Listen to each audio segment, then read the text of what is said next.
Welcome to the very first installment of Bible Talks Weekly Devotions, where we share the word as breathed by the great I Am. And I'm so excited to kick off this series because I really believe that as a people right now, we need to turn our eyes towards Jesus more than ever. And I believe that he's going to use these devotions to do just that. You know, in Psalms, David said, I will turn my eyes upon the hills from whence my help cometh, right? And I believe that's what God is calling us to do in this time of turmoil, is just to turn our eyes towards him.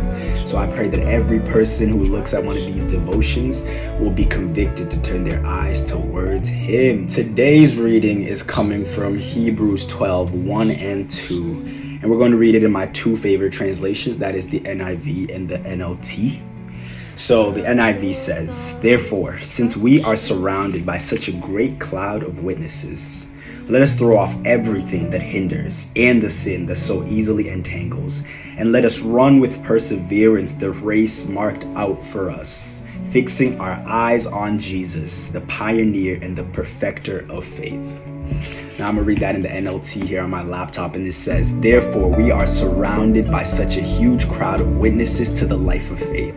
Let us strip off every weight that slows us down, especially the sin that so easily trips us up, and let us run with endurance the race that God has set before us." We do this by keeping our eyes on Jesus, the champion who initiates and perfects our faith. So the first part that we're going to focus on here is the part in verse 1 where it says, the sin that so easily entangles. Or in the NLT it says, the sin that so easily trips us up. You know, I really believe that God has rid us of all distractions in this season so we can usher into a season of self-examination and ask ourselves, what sins have hindered me from really experiencing the fullness of God that he has called me to experience?